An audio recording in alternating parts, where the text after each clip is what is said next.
Hello, it's Wendy and this is Can She DIY It? It's a series where I try to DIY things myself. I'll show you all the steps along the way and then hopefully I succeed and you can succeed too. I'm taking a lab coat and turning it into this romper slash jumpsuit that I'm wearing right now. Stick around until the end. I'll have some more proper shots of how this looks. I will give you some tips for troubleshooting, and you may want to bookmark this video for Halloween because in the process of making it, I realized there's this kind of like Stranger Things 11 look going on. You'll see what I mean at the end. This is the jacket that we're working with. It's got big pockets, a snap closure front, and I believe enough fabric to make a pair of shorts. I've got this from Valley Village in the uniform section, so give that a shot. I can't quite tell from this logo exactly what they do. I want to say car repair, but then that doesn't make sense for the fact that this is a lab coat. We're going to remove the tag, close all of the snap closures, and get started. I want the bottom separated so I can start changing it into shorts, so I'm going to cut across at a crop length, but go down and around the placket, which is the fabric that has the snap closures on it, and that way I can reattach the placket later. So as you can see, cutting in from the two sides, cutting around the placket and on the back, cutting all the way across because the placket is only on the front of this uniform.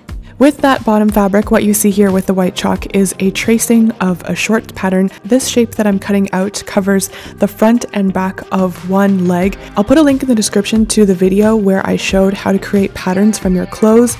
This is directly from a pair of pants that I own. The waistband is a little bit bigger than needed, so there's room for an elastic to cinch it in. And to save myself some effort, I aligned the side seam of the pattern with the side seam of the fabric. So right down the middle of what I'm cutting right now is the side seam, dividing the front and the back of one leg. But since this already exists on the fabric, you might as well just capitalize on it because it's there. Okay, it's time to sew these shorts together. So I'm bringing each of these legs right sides together and sewing along the straight edge. This straight edge is the inner leg seam. So as you can see, these shorts are like Bermuda length right now, and later I'm going to cut them down depending on where things land and how it looks. Once that inner leg is sewn on both legs, I rotated it so that I'm looking at the inner crotch seam, and we're going to line that up on the two legs right sides together.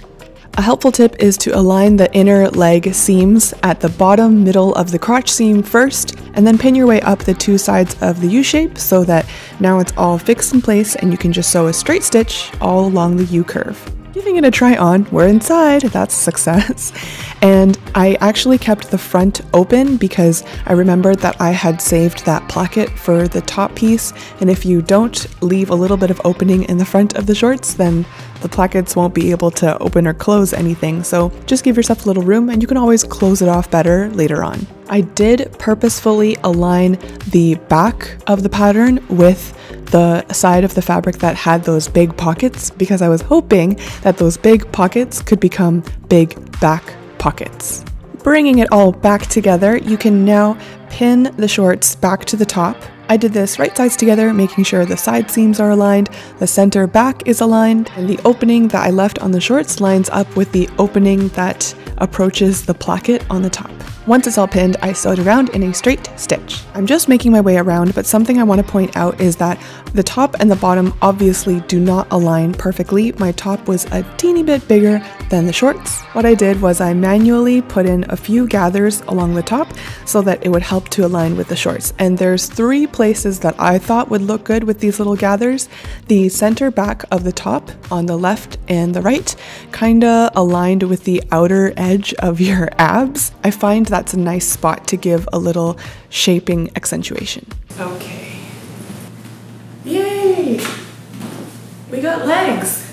Here in the middle is the seam that joined it all together. This placket is still waiting to be sewn down so that all of this can be open and closed. I gathered the fabric in order to get the top and the bottom to line up at the side. This is an elastic leftover from a dress on a wedding project. Let me know if you remember, but I think it's the perfect length. We just want one that goes around the waist and can almost meet in the front. With the elastic band, the first thing I did was sew it in with 2 little straight stitches so that the left and the right placement were where I wanted them. I basically had them start right where that gathering happened on the left and the right ab, as I described. And now I'm taking the center back of the elastic and making sure it's pinned and aligned with the center back of this outfit. You just want to put in some key anchor points to make sure this elastic is going in at an even stretch. After that, you can just do a zigzag stitch all along the center of the elastic from one side to the other side, and now you've got your waist cinched up. Now that I can see how this actually fits on me, I realized that this bottom snap closure was not necessary, so I cut that off, and then with this placket, I pinned it along the edges, right sides together with the opening of the shorts, making my way all the way around so that it's kind of like how a fly closure looks on a pair of pants. The goal is just to hide away any raw edges while still keeping the use of the snap closure. Let me bring you in for the close-up. I've got these 2 sides pinned down and I'm going to sew pretty close to the edge of the fabric. The final steps are to decide, do you want this to be Bermuda short length, short length, what you want. I just tried to cut it at a point that I thought was flattering on my legs, and then cut one of the shorts, bring over the piece that I cut off, line it all up, and then use that as a guide to cut off the other short. It's just something I do to keep things symmetrical. When it's cut off, you can just fold up the bottom once and give it a straight stitch all the way around. The very same goes for the sleeves. I decided I wanted mine to be a t-shirt length, so I cut down the sleeves, hemmed them, and now we're ready to see the before and after.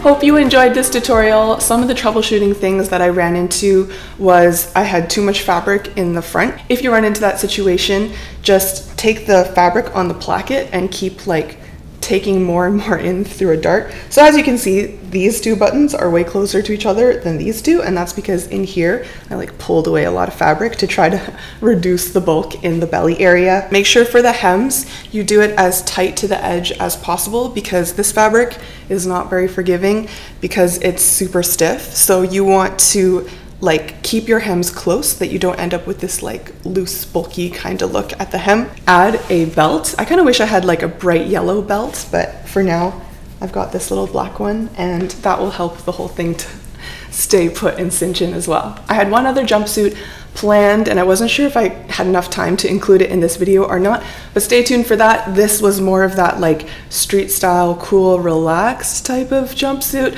but the other one is the more like sophisticated, kind of like feminine and fitted. So I hope you can look forward to that one. And lastly, if you want to dress as 11 for Halloween, this could be a really good option. You would get this jumpsuit thing done, and then using like a potato stamp and fabric paint, you can get like all of the multicolored prints that she has going on. Definitely a good costume on a budget. I will post some more images of this on my Instagram, probably post a photoshopped one with the print so you can get what I mean. So you can check that out on @withwendy as well. If you make this tutorial, make sure you use #madewithwendy so I can find it and I can like it on Instagram. If you are subscribed, then I'll see you next time. Bye-bye.